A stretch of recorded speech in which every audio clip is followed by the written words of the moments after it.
today we have a great announcement, and it's on a surgical center, not technically a hospital, but a surgical center.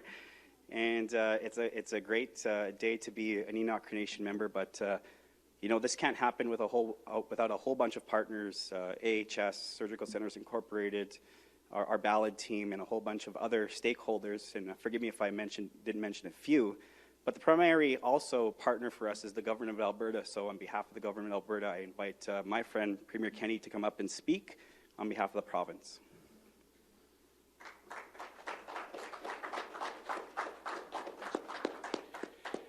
Tansi, thank you so much, Chief Morin, for welcoming us here to the Enoch First Nation and on Treaty 6 territory. And thank you, Marilyn, for opening us with that beautiful prayer and reflection. You're the real VIP here. And that was a wonderful way for us to start a very exciting announcement that I have been waiting for over a year to see, but really 3 years. This is the culmination of a vision about how we can improve health care for Albertans, get people the care they need more quickly, do it more efficiently, while also supporting the ambitious economic goals for development and social development here on the Enoch First Nation and Indigenous communities across Alberta. I'm so happy to be joined by Alberta's fantastic Minister for Indigenous Relations, Honourable Rick Wilson, and our Minister of Health, Honourable Jason Kenney, and the hard-working, intrepid MLA for this area of Drayton Valley, Devon, Mark Smith. And thank you again to everybody from Enoch and other visitors who are joining us for this exciting announcement here today. Today we mark a tremendous step forward in the province's effort to reduce surgical wait times and get Albertans the care they need when they need it. In the last election, I committed that our government would launch a surgical wait times initiative in our platform that would use an innovative reform by doubling the number of surgeries that we contract out to be performed in chartered surgical facilities, which are done at lower cost than in the government hospitals, meaning we can do more surgeries, meaning we can reduce the surgical wait time. But on top of that, our government has invested $900 million in dedicated funds to perform more surgeries. We inherited in 2019 some of the longest surgical wait times in Canada, and of course the COVID crisis caused here and across Canada and around the world the postponement of many surgeries. The good news is that we are getting on top of the COVID era surgical backlog, but we still need to make major gains to reduce the pre-COVID surgical backlog. Too many Albertans are waiting for too long to get surgery, often in pain while their medical situation deteriorates. And if we look back to the beginning of the opioid addiction crisis in North America, much of it began with people waiting for surgery, taking sometimes addictive painkillers, and that too has created a public health crisis with respect to opioid addictions. That's why it is urgent that we put patients, not politics and not ideology, not special interests, but patients at the heart of the healthcare system and get them the care that they need using innovative reforms like Alberta's surgical initiative. We're already seeing some great success with this initiative, which has reduced cataract wait times in Alberta by 40%. That was the first major procedure that we incorporated into the Alberta Surgical Initiative, and it's showing great progress. So it really is great news that today we're building on that success. I am pleased to announce that Enoch Cree Nation, in partnership with Surgical Centers Incorporated, is the preferred proponent to offer surgeries here in the Edmonton region. While the contract is still being finalized, we anticipate that this agreement will offer an additional 3,000 much-needed orthopedic surgeries here in the Edmonton region. Traditionally, chartered surgical facilities haven't performed hip and knee replacements since many patients need to stay overnight after those surgeries. But I can say that Enoch Cree Nation and Surgical Centers Incorporated have stepped forward with a very strong proposal to accommodate more complex surgeries while following the stringent standards of care that we expect in Alberta. This innovative reform will mean more surgeries that will reduce the wait list and get people the care that they need much more quickly. I understand that it may be the first surgical facility of its kind to be built on a First Nations reserve anywhere in Canada. And I want to give a big shout out to Chief Morin and his council for their vision and leadership. When Chief Morin first saw us propose the Alberta Surgical Initiative, he was all over me to say, we want to be the host and we want to demonstrate a new model of what he called sovereign healthcare. The idea was that First Nations would be a natural host for the increased capacity that we are building through surgical centers like this in partnership with the private sector. And that's why we responded with $50,000 grants to 6 First Nations to conduct a needs assessment and develop proposals to take part in the Alberta Surgical Initiative. So, Chief Morin, how about we give a big round of applause to him for his leadership and vision on this? Now, Chief Morin knows very well, as a good leader, that it's the squeaky wheel gets the grease. And so when he was being held up by bureaucracy, I know you'll be shocked to hear that there's a bureaucracy at Alberta Health,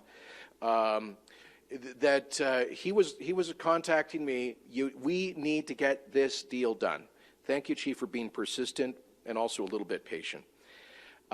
For many residents here at Enoch Cree Nation, it will mean that they can have these surgeries performed right in their own community. And I know we'll all have to be a bit patient while construction happens, but the doors will be ready to open in just a little over a year. And now, in developing Alberta's surgical initiative, we made sure to engage with First Nations communities, as I mentioned, with those grants. And Enoch's submission obtained the highest overall evaluation and offered a competitive bid with overall lower surgery cost and lower overnight stay rates than competing proposals. I know that many remarkable community members are bringing their expertise into this project, and they're here today, so I'd like to thank all of you for taking part in this important reform in Alberta's surgical initiative. This facility, you can see pictures behind me, will be a great benefit on so many fronts, a win-win-win. It will be a win for patients waiting for too long for orthopedic surgery. It will be a win for other patients waiting for surgeries, because the more orthopedic surgeries we can perform in chartered facilities like this, the more beds will open up for more complex surgeries in our hospitals. That's a win for our medical staff and our healthcare workers who want to treat people within clinically accepted timelines. And it's a win for the First Nation here, demonstrating being a partner in prosperity by welcoming this initiative. This will further increase the number of surgeries performed in Alberta overall. And I'm proud of this partnership to bring positive change. I'm looking forward to visiting Enoch Sovereign Medical Campus once construction is complete and it's ready to receive patients. I hope this will be the first of many more opportunities to collaborate together on great projects like this. And with that, I will invite Minister Copping to add some more details.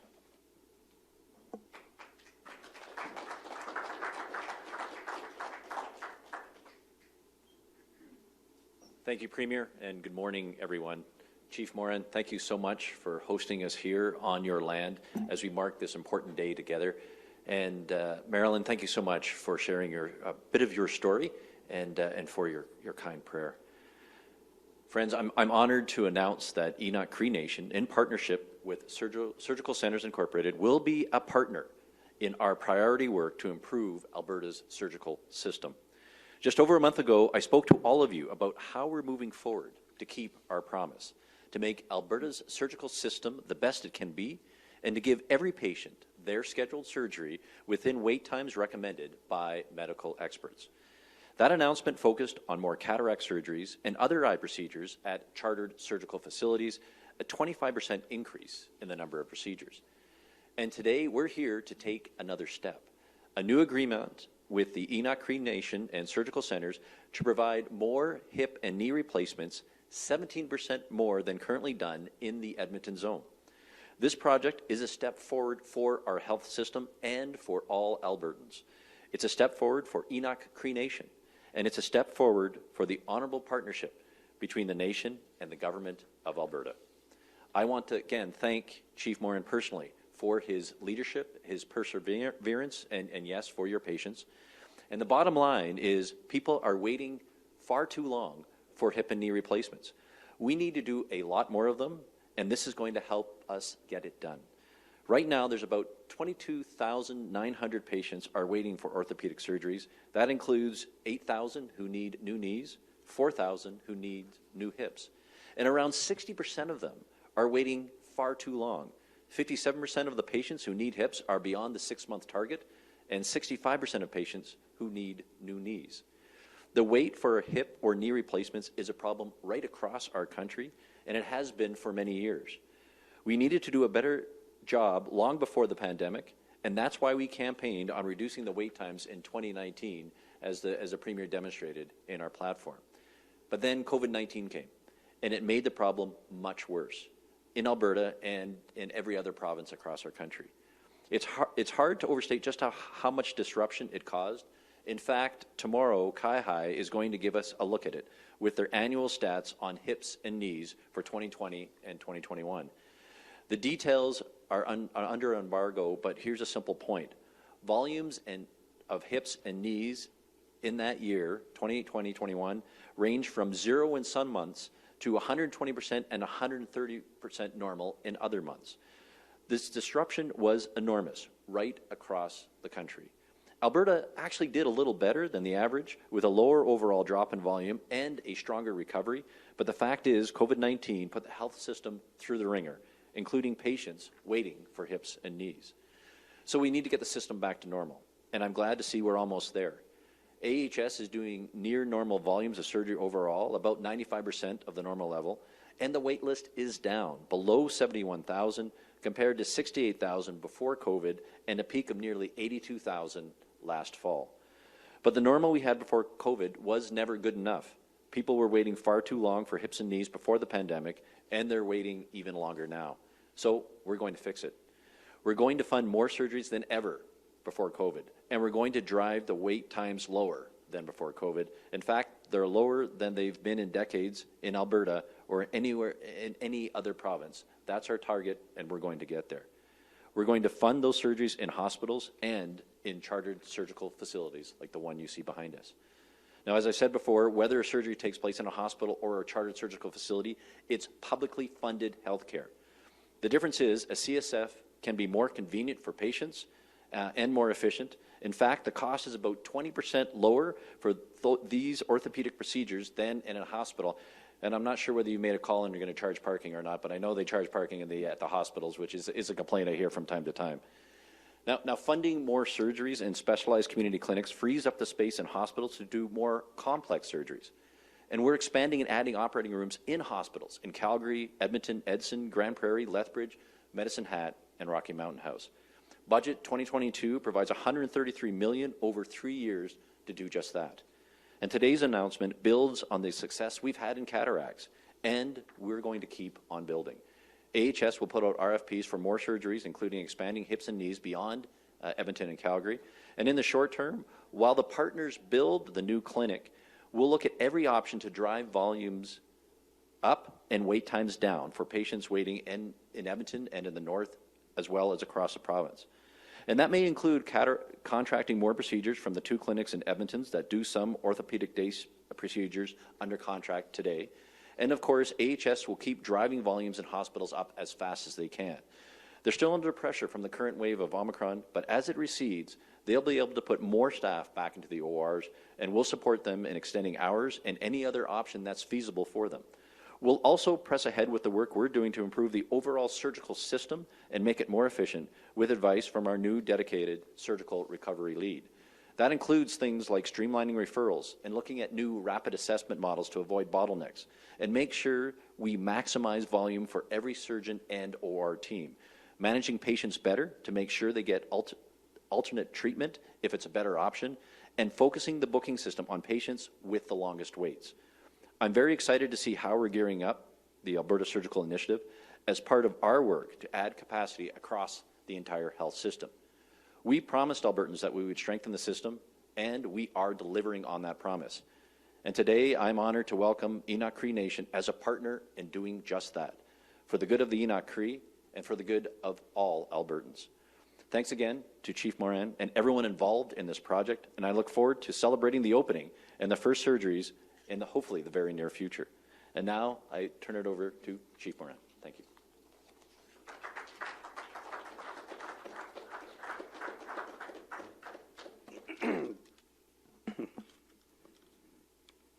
Put me on the spot. No, we're not going to charge for parking. And Costco is just across the street. You can get the cheapest gas in the city, apparently. Well, again, just, Minister, thank you, Premier, honored guests. And Muskegee Oche, Muskegee, there's Muskegee Trail. We are Enoch Cree Nation, but our traditional name is Muskegee, Land of Medicines. And I've said this before, it almost feels like, in the revitalization of reconciliation, we're doing our own reconciliation within the nation, and going back to our traditions means we're going back to traditional words and names, and Muskegee, Land of Medicines, almost feels like we're meant to be in this sector, leading the way. Pandemic, status quo, the minister spoke about it, our surgical wait time initiatives, everything that's going on in the healthcare sector. And, I can't think enough.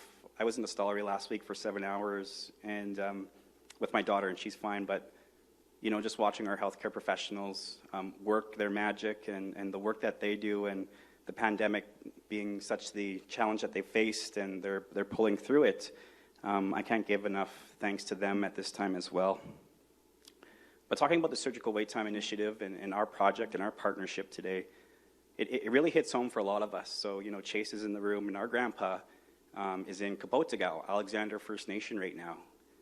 He's in a seniors care, continuing care facility in another First Nation, and I thank Grand Chief, because that's Grand Chief's First Nation where he's at, for taking care of our grandpa. He's just about 80, and he's there waiting for hip surgery. He has to go there because my grandma, who's 82, can't live with him in the house because they can't take care of each other. So he's on that wait list, just like a whole bunch of Albertans. So it hits home for us.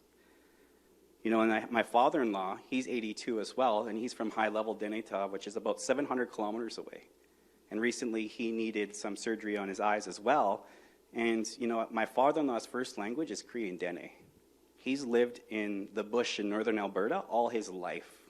And so when he has to come to the awesome facilities we have in the city of Edmonton, like the U of A, it's intimidating for him. It just straight up is.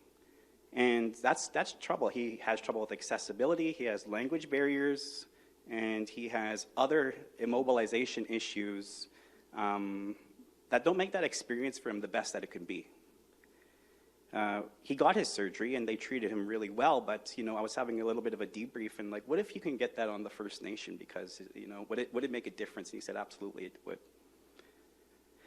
We talked a little bit why we're doing this, and, we were reading a recent Canadian Medical Journal Association report recently, and this is no surprise to everybody. 5 to 11 years shorter are First Nations life expectancies. This specific journal article that we were reading and study was post-operative outcomes for Indigenous peoples, and to no surprise again, they are poor compared to the Canadian and Albertan average.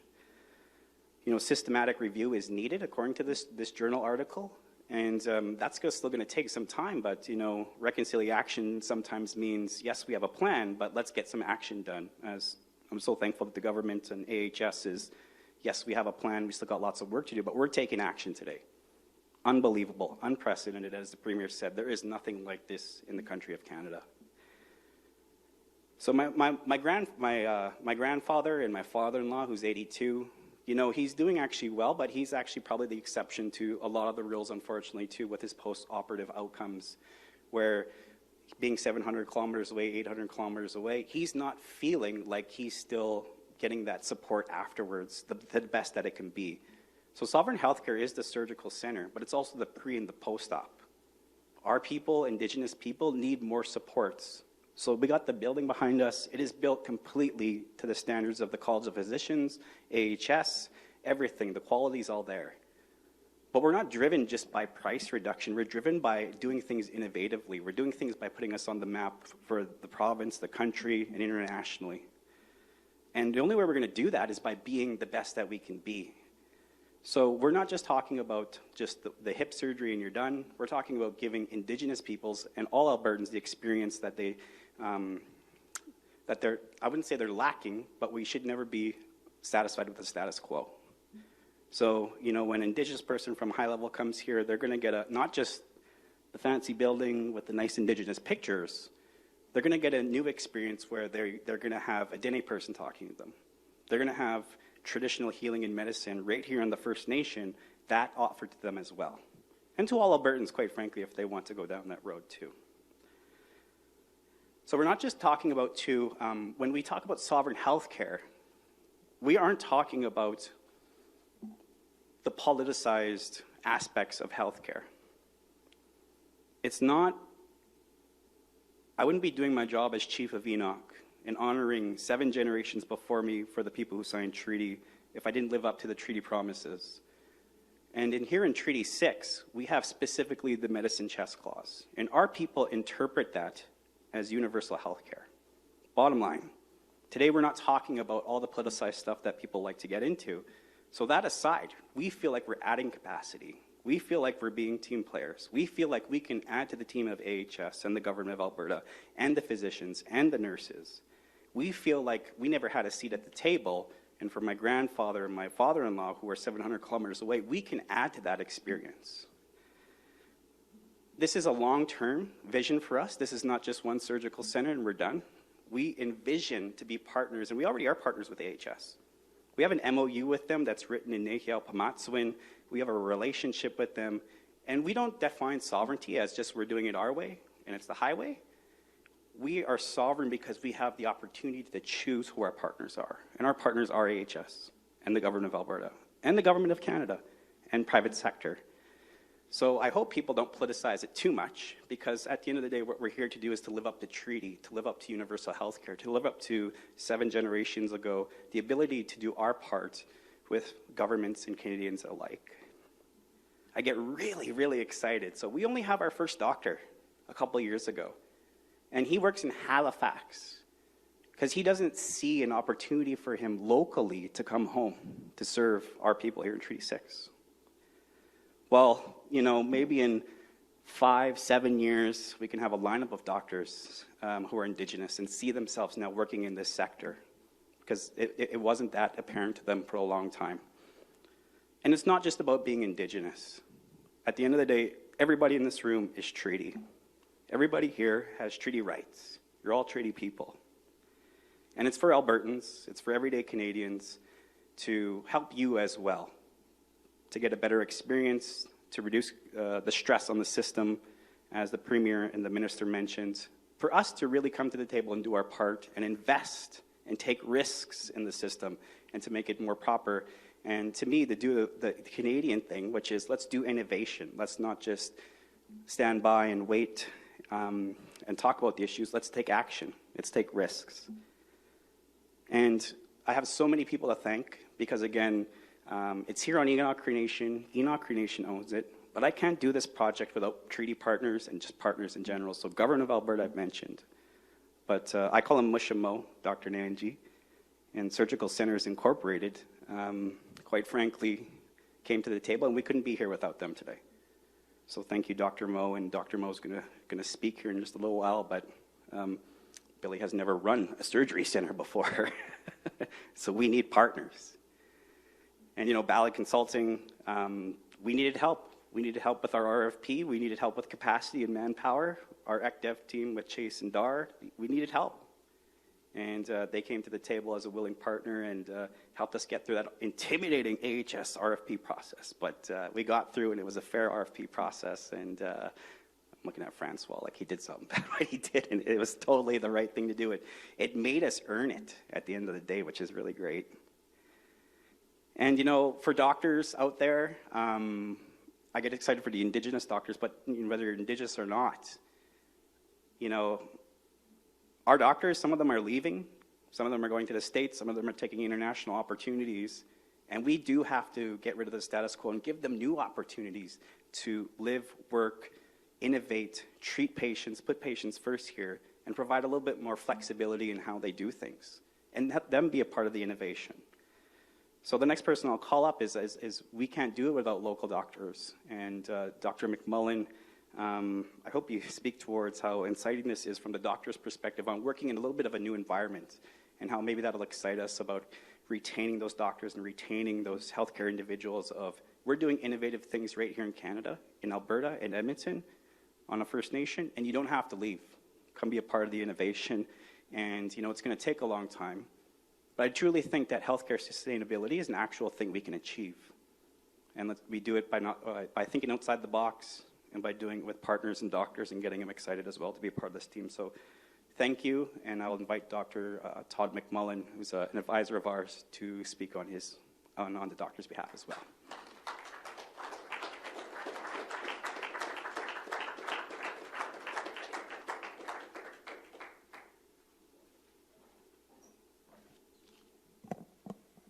Thank you very much, Ogama Morin, and again, welcome everyone. Very excited to be here, and good morning, everyone. And I have to tell you, when I was first, introduced to this project, it was clear to me that this was a once-in-a-lifetime opportunity. As a physician and surgeon at the University of Alberta for over 15 years, I grew up in Alberta. My entire professional career is spent in Alberta. I've seen how the cultural, the geographic, the social challenges impact care for my patients and for my team members around me. And while there have been many excellent programs, I see this Sovereign Health Initiative as truly transformative. And the Cree Nation and Chief Morin's vision for this partnership between the nation and our communities surrounding the nation, I think it brings us together, and I think that it'll bring out the best of our communities when we care for each other. So that's why, again, I'm very excited to be a part of this. Now, I think Chief Morin's comments about this being generational is absolutely important. I think, again, so many people have to come together, and I know my colleagues and other team members will be very excited to join in this. And as things roll forward, very excited, and I think it'll be a focal point for holistic care, and not just for Canada, but for the rest of the world. Now, right now, our collective goal is to focus on the surgical center that we've announced today, but we want to be very clear that it's about Albertans, remote, local. This is for the province of Alberta. And so I think that we can come together, blending the technology and the tradition, to engage all members of our community, including those that have felt previously marginalized by our healthcare system. And so with that point, I'd like to introduce Dr. Mohamed Nanji of Surgical Centers Incorporated to come and talk to us about the project. He's an integral part of this, and very excited to be working with him on this.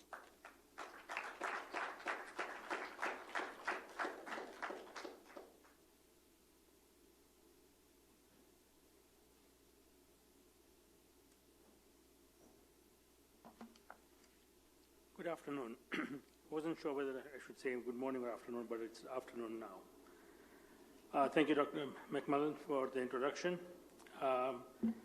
On behalf of Surgical Centers, it's an honor to be part of today's announcement. It is a big pride and privilege for us to be included in this concept. A very brief history of Surgical Centers. I won't go into all the details. I think very hard to fill the shoes that Chief Billy Morin and the other speakers have said. So very quickly and very briefly, for 34 years, Surgical Centers has provided surgical care on behalf of regional health authorities in Western Canada, and we have conducted more than 500,000 surgical procedures. In Alberta, we have been a trusted partner for AHS and the President before that for over 25 years. Through shared ambition, Chief Billy Morin and I brought forward the concept of Land of Medicine Surgical Center of Excellence. It was his idea. We were invited to see if we could work with them and to come to an appropriate solution. When completed, the Land of Medicines will be a comprehensive medical campus and a compelling platform for healthcare delivery with a balance of traditional and Western medicine. We are committed to true reconciliation for Indigenous peoples and feel this is a powerful step forward. Through our partnerships, we hope to transform health far beyond the Muskegee and Edmonton. We hope that this model will go across Alberta and across Canada, and hopefully even further. Together, we hope to create places and spaces that enable communities, health leaders, learners from all backgrounds to use their experiences, strengths, and ambitions to improve health and welcome outcomes. We expect the Sovereign Land of Medicine's Surgical Center to be open about this time next year. Surgical centers will manage and run this chartered surgical facility for orthopedic and hopefully other surgical specialties. Our medical team will work to the same professional standards as those in the Alberta hospitals or other Canadian hospitals with the latest equipment, technology, and medical knowledge. Together, we will continue to be a proven partner in public health care.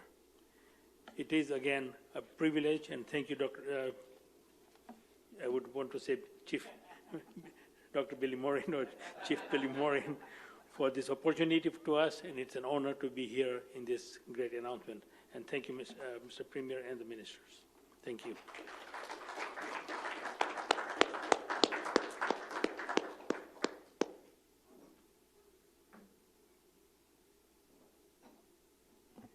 Nate gave me an honorary Bachelor of Business Administration, so Doctor just gave me an honorary doctorate. Okay.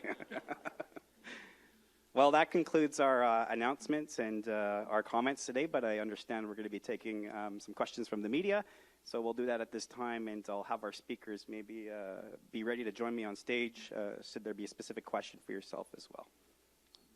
Okay. Thank you, Chief. I don't see any media in person. If you are here, please line up at the microphone. Go ahead. Please keep your questions tight as we're pressed for time. We'll go with one question, one follow-up. Hi, I'm Sarah Comodino with Global News. I just wanted to ask, with having this center, you're saying you'll be able to get more surgeries done. I think my question will be for either the Premier or the Minister. How will you be able to get that retention or surgeons to be in this facility so we can speed up the process and see those surgeries done? Mr. Copping will come up. Start, and we have representatives from AHS here as well, Dr. Belanger. But just so you know that the surgical center, just like other chartered surgical facilities, use the same surgeons that are in the system, right? So and then there's a process being worked out with AHS in terms of assigning surgeons to do the surgeries. Part of the volume that we anticipate an increased volume. And we get that in a couple of ways. One way is this surgical center will focus solely on certain types of surgeries, orthopedic surgeries, and we'll get more efficient at it. So part of it's going to be, the surgeons can actually get more surgeries done in a particular day because that's all they're going to do with the turnover and the combined the teams. Plus, we're actually opening up the number of surgeries, so we'll have a 17% increase overall to be able to do that. And it's not just about more surgeries; it's about the work that we're doing as part of the Alberta Surgical Initiative is how do we speed up the entire process. So and that's looking at ways, and we're working with all partners across Alberta, including the college, including the SCNs, and including the Bone and Hip or the Bone and Joint Institute, of looking at centralized intake, centralized assessment. So surgeons are spending less time doing the assessment and more time doing surgery, which is what we actually need them to do. But Dr. Belanger, do you want any further comments on that in terms of the surgeons? Just in terms of orthopedic procedures, we know that referrals to surgeons, about 75% of referrals actually do not need surgery. So, to the point that you're taking, getting a screening or pre-assessment, the process is really important. The surgeon, actually, we're not short of surgeons. the surgeons are telling us that what we're short of is capacity. So this won't be an issue. The surgeons' allocation will be done through clinical departments, and they'll be appointed, and they'll come and do the surgeries, and that's not going to be an issue. Thank you. And do you have go ahead, Premier. Just to add something, to make that Dr. Belanger's point a little more explicit, we hear from a lot of surgeons, they want more OR time. They want to do more surgeries. Obviously, they have a financial incentive, but they also want to get their patients to have shorter wait times. But there's limited capacity in the current hospital environment. And you've got a lot of different surgeons and a lot of different patients competing for scarce OR time and space. This is part of a broader strategy to build more of that capacity. And those surgeons will, I mean, I'm aware that we have some surgeons here who periodically fly to the United States to do contract work at surgical clinics there, where they are able to do more procedures, generate income, and then they come back and practice here. We want them just to stay here and spend that time caring for Alberta patients. So I think this is a win-win. And do you have a follow-up? Yes. My follow-up is for Chief Billy Morin. You were mentioning just really how much of a big deal this is. I was also wondering, too, if you're hoping that this will inspire community members or other Indigenous people to pursue a career in medicine, or where do you see this going and inspiring people here? We have the first Indigenous CMA, Medical Association president, who's Indigenous now, like the first one, and that's Dr. Alika LaFontaine. We need more Alika LaFontaines. Last week, right here, this very room, again, it's not just a surgical center, it's a healthcare system that we want to be a part of. AHS, Covenant Health, Sovereign Healthcare. There's always going to be these interlinkages, and it's not just doctors that we need. We need nurses, we need psychiatric nursing, which I'm so glad McEwen was supported recently with increased funding. It's every single thing across the healthcare sector that we need. Just like any other sector, we're bringing in people from outside the province to come populate these places. But again, for Indigenous peoples, this is our home. And again, there's systematic barriers in these areas to get Indigenous people and students into these places. And those are being knocked down by the great people at U of A, Grant McEwen, NAIT, SAIT, all those institutions. But this takes it another step further, right on the reserve. We already do business and commerce here for many Indigenous peoples, and now they're going to get the opportunity to literally see, feel, touch, live, play, and ultimate work here, right in a surgical center and other medical facilities. So I get really excited about how young people are going to be excited about this. So, you know, our event last week was for youth, 18 to 29. We had 80 Indigenous youth show up here from Treaty 6, 7, and 8 to come stay here overnight and talk about, we didn't get into the specifics on this because this was announced only today, but we were building a healthcare system, and we need you guys to be inspired, and they were, so now we can actually talk about specifically them working here. Thank you. Operator, can you please go to our next caller? Elaine Skolsky, CTV. Hello, thank you so much for taking my question. My question is for the Premier. My question pertains to the policy your office released yesterday from Jamie Keitel. Why not release the full summary of Keitel's findings? You could have redacted names and ensure anyone involved was kept confidential. Taxpayers paid for that report. Don't they have the right to know what the issues are at the center of this lawsuit? Yes, thank you. So a summary of the report was released as we committed to, and to release the full report would be to provide confidential information. People who cooperated with Ms. Keitel did so on the basis that the information they provided would be kept confidential, so we have a legal and ethical responsibility to maintain that confidence while providing a summary of the report and her recommendations for improving the training around workplace respect and ensuring everybody knows if they have an issue where and how to report that. So appreciate her work, but again, she made an undertaking to people that she interviewed that the information she received from them would be kept confidential. Do you have a follow-up, Shannon? I do, unrelated, for the Premier and/or the Health Minister. When will Alberta move to make the second booster shot available to a wider group? We are hearing from Albertans who had their last shot last fall, as late as September, and now more 7-8 months without a shot. The vaccine is said to wane greatly after 6 months. Why throw away vaccine doses when people want that booster? Thank you. So this is a decision that is a scientific and medical one. We await advice on that from the National and Alberta Advisory Committees on Immunization.